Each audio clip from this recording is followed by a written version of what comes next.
Hey everyone, and welcome back to Complicated Stuff only on the Girl Has It All channel. It's great to be back. We're both on the Girl Has It All team, and today we're taking a deep dive into something that's been really weighing on us lately, the recent LA wildfires, and the wildfire of misinformation that seems to be spreading even faster. It's just heartbreaking to see the devastation these fires have caused, and it's really concerning how much false information is just adding to the confusion.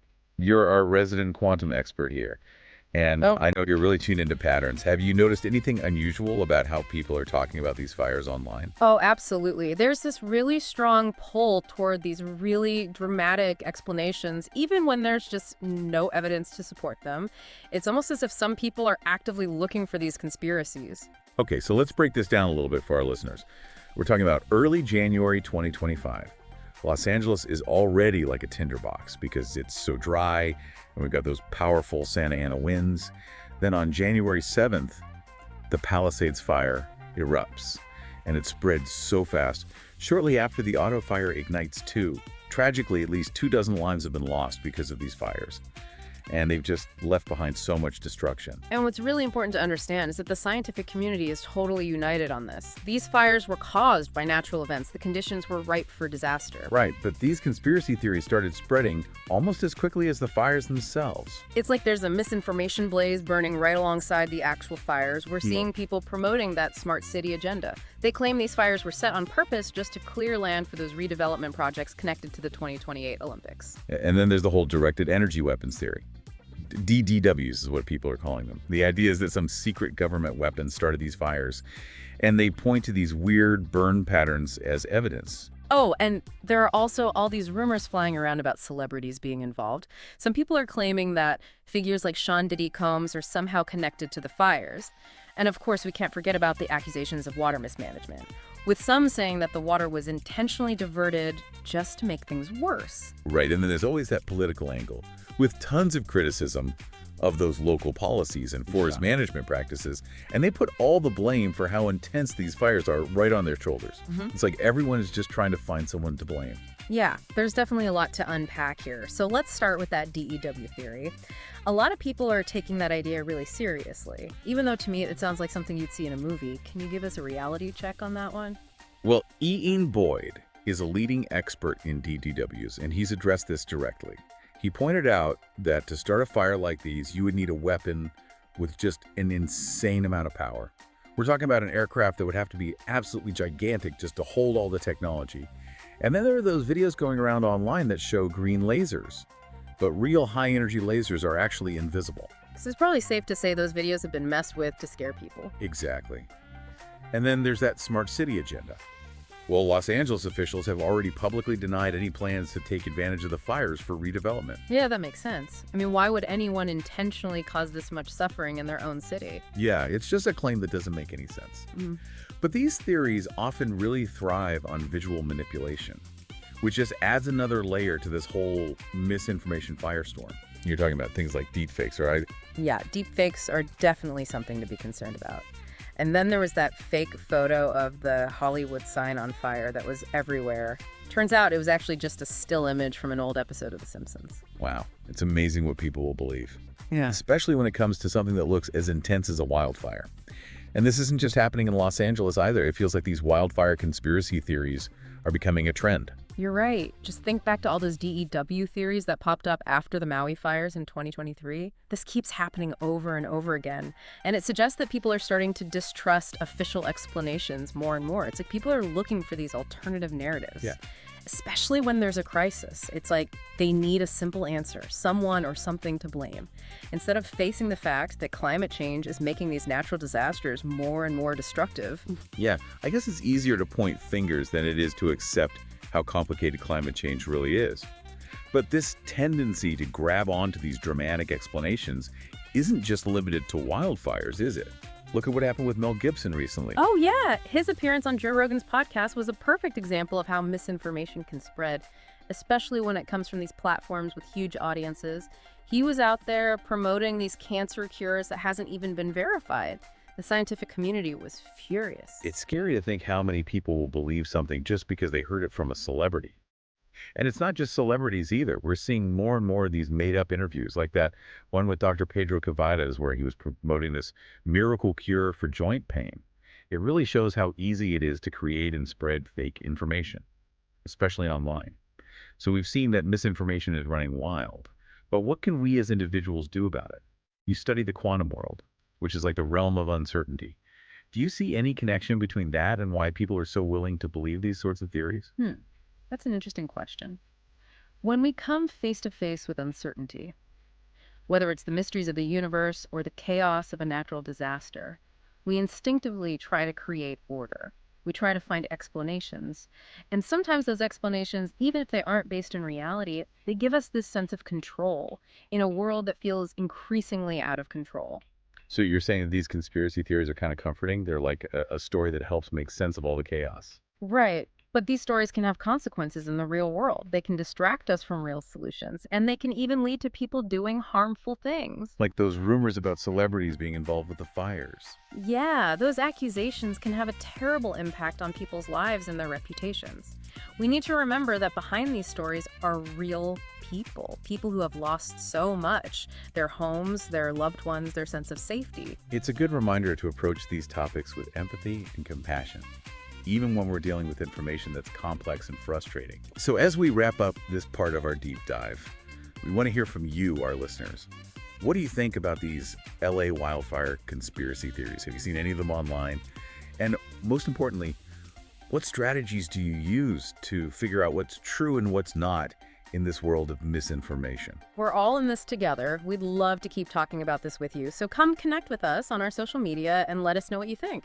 We're really interested in your insights. Welcome back to Complicated Stuff, everybody. Let's jump right back into our discussion about the LA wildfires and that whole misinformation inferno that's raging alongside them. When we left off, we were talking about how people tend to go for those really attention-grabbing explanations, especially when we're dealing with something as scary as a natural disaster. Right. And we started talking about some of the conspiracy theories that have been popping up online, like the whole directed energy weapons theory and the smart city agenda. Yeah, we talked about how those theories, whether it's about secret government weapons or some kind of land grab, they really prey on people's fears and that lack of trust they feel when something like this happens. And as we were kind of picking apart those theories, we also saw how easy it is for misinformation to spread through things like manipulated videos and deepfakes, even completely made up interviews. That's like a reminder that we can't just believe everything we see or hear, especially online. We have to be questioning everything and checking different sources. Yeah. And looking for real evidence. It's like you have to work out that critical thinking muscle. And remember that even when misinformation seems harmless, it can still have consequences in the real world. Totally. It can make people lose trust in important institutions. It can create division between people, and it can even get in the way of trying to fix the root causes of these disasters. Like climate change, which is obviously a huge factor in why these wildfires are getting worse and worse. Exactly. When we get so caught up in these conspiracy theories, we kind of lose sight of the bigger picture and how important it is to work together to actually find solutions. So maybe we can switch gears a little bit and talk about how to navigate this whole misinformation mess. I think that's a good idea. It's important to remember that we can't become totally immune to misinformation. It's more about developing the skills to tell what's real and what's fake. Right. It's about having healthy skepticism without just not trusting everything. I think a good place to start is just understanding how misinformation spreads. So how does it spread? What are some of the things we should be looking out for? One of the most powerful ways is through emotional manipulation. A lot of misinformation really plays on people's fears and anxieties and biases. It's like those headlines that are designed to make you angry or really upset. Exactly. They make you react emotionally, which makes you want to share that information right away, without even thinking about whether it's true or not. It's like they're hijacking our brains. Pretty much. And that's why it's so important to be aware of your own emotional triggers. You have to be able to recognize when you're being manipulated by fear or anger. And just take a step back and look at the information rationally. So emotional awareness is a key part of this. What else is there? Another big one is the echo chamber effect. Oh, yeah. That's where you surround yourself with information that just agrees with you. Yeah, exactly. And unfortunately, social media algorithms are actually making this worse, because they show you content that's similar to things you've interacted with in the past, so you end up in these filter bubbles. where you're only seeing one side of the story. And that makes your biases even stronger. Hmm. Because you never even see anything that challenges your beliefs. So how do we break out of these echo chambers? It takes work. It means actively looking for different perspectives, even if they make you feel uncomfortable. And it means talking to people who have different opinions, even when you disagree. Right. It's about listening with an open mind. The goal isn't to win an argument. It's to understand different points of view and to get a more nuanced view of what's going on. That makes a lot of sense. It reminds me how important it is to think about our sources. Absolutely. Because not all sources are the same. We need to be really careful about where we get our information. So what are some of the red flags we should watch out for? Well, one that's pretty obvious is a lack of credibility. Does the source have a good track record? Are they known for being accurate and unbiased? Do they fact-check their information and cite reliable sources? And if you don't know anything about a source, it's a good idea to do some research. Look for information about their mission and who funds them, and their editorial standards. Yeah. And be careful of websites or social media accounts that use really dramatic language or make claims that sound too good to be true. They're trying to get your attention and get you riled up, which we already talked about makes you more vulnerable to misinformation. So we're looking for sources that care more about accuracy and being objective than just getting clicks and shares. Exactly. Another red flag is a lack of transparency. Can you tell who's behind the information you're reading? What are they trying to accomplish? Are they trying to sell you something? Or push a specific agenda? Those things can definitely affect how information is presented. Totally. You have to be aware of those potential biases and consider the source's perspective. And if you're ever unsure about a source, there are websites like Snopes and PolitiFact. They specialize in debunking those false claims. They can be really helpful when you're trying to figure out what's true. They can also teach you how to spot fake news yourself by showing you how to look for evidence and evaluate it. So we're not just passively taking in information, we're becoming critical thinkers. Exactly. And that's a really important part of fighting back against misinformation. Okay, so we've talked about being aware of our emotions and breaking out of those echo chambers and evaluating our sources. Those are some great tools to have in your arsenal. But I think we should also talk about how technology fits into all of this. You're right. Technology is both the problem and the potential solution. On the one hand, it's made it so much easier for misinformation to spread. Social media platforms, instant messaging apps, they've created these huge networks where false claims can go viral in seconds. And those algorithms we talked about, they're often designed to keep you engaged, not to make sure you're getting accurate information. But technology is also being used to fight misinformation. There's some really cool AI-powered fact-checking tools being developed. And social media platforms are finally starting to take responsibility for what's being shared on their sites. They're starting to fact-check things and label misleading content, and even removing some of the really harmful disinformation. That's definitely a good thing. Yeah. But there's still so much work to be done. For sure. And it's not just up to the tech companies. We all have to be responsible digital citizens. We have to be careful about what we share. We have to question what we see. And we have to hold each other accountable for spreading accurate information. It's about creating a culture of critical thinking and media literacy. Because at the end of the day, fighting misinformation is something we have to do together. It takes all of us being involved. Yeah. And informed and paying attention.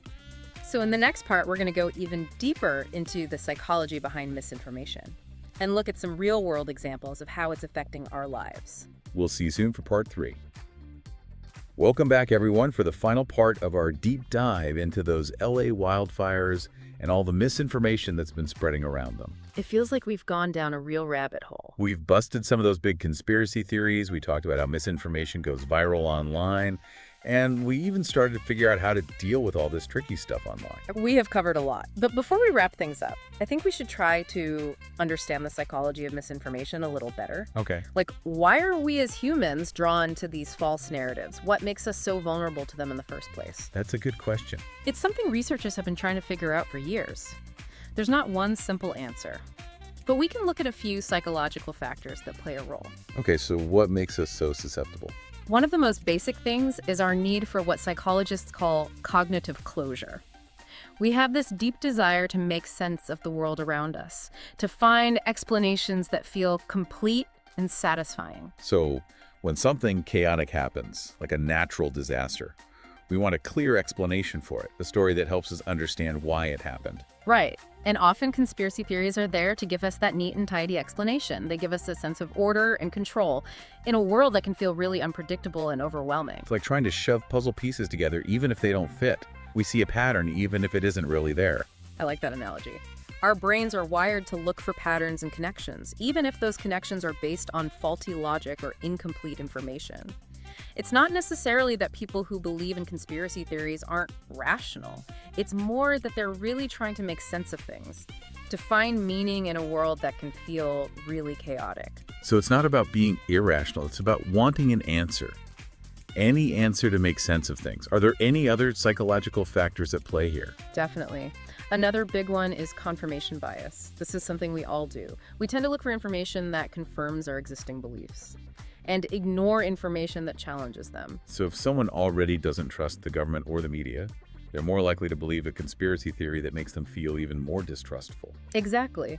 And social media can make this worse by creating those echo chambers we talked about. We're constantly bombarded with information that agrees with what we already think. It creates this distorted view of reality where you never see the other side of the story. Which is why it's so important to make an effort to see things from different perspectives. You got it. Even if it makes you a little uncomfortable.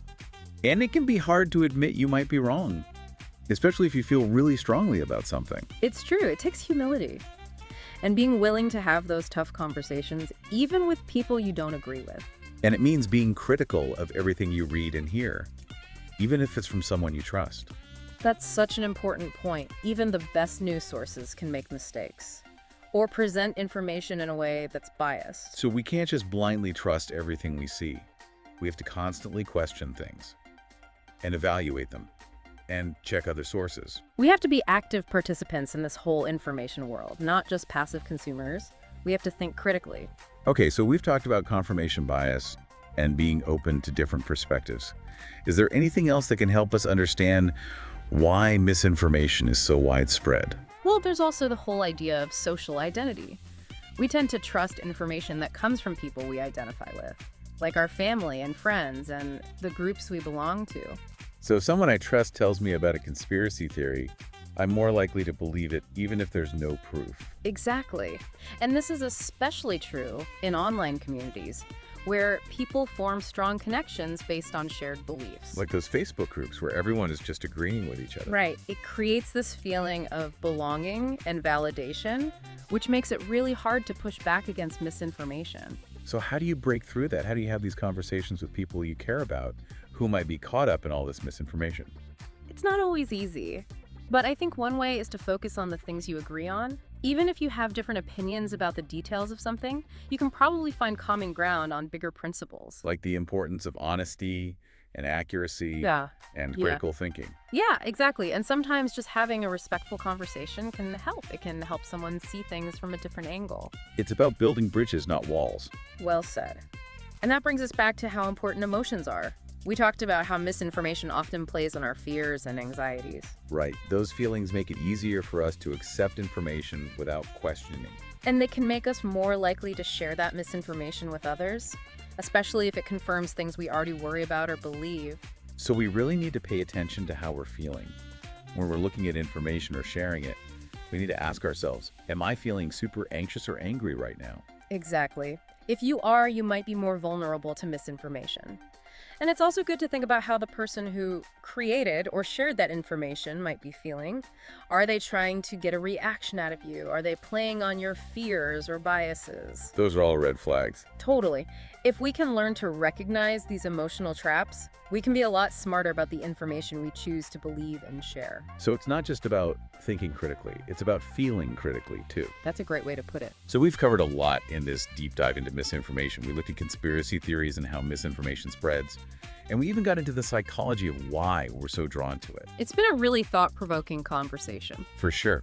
And as we wrap things up, I want to emphasize that this isn't just some abstract problem. Misinformation has real consequences. It can make people lose faith in institutions. It can make it harder to keep people healthy. It can even lead to violence. We've seen this happen recently with misinformation about elections and vaccines, even with the attack on the U.S. Capitol on January 6th. It's a reminder that words have power, and that the information we choose to consume and share can have a huge impact on the world. So what can we do about it? How can we fight back against all this misinformation? We've talked about a lot of strategies already, like being aware of our own biases and looking for different perspectives and being really careful about our sources. And we talked about the importance of having respectful conversations, even when we disagree, and trying to connect with people who have different opinions. But this is something we have to do together. It takes all of us being informed and paying attention. We have to be critical thinkers and understand how the media works and be responsible citizens. And we need to support each other in figuring out what's true in this crazy, complicated world of information. So as we finish up this deep dive, Yeah. we want to leave you with a challenge. What can you do today to fight misinformation in your own life? Will you question a false claim you see online? Will you try to see things from a different point of view? Will you have that hard but respectful conversation with someone you disagree with? Even small actions can make a difference. Because the truth matters, and we all have a part to play in protecting it. Thanks for joining us on this journey. We hope you learned something, and that you'll keep being curious and critical, and stay involved in the fight against misinformation. Stay tuned for more deep dives into complicated stuff. Until next time, take care.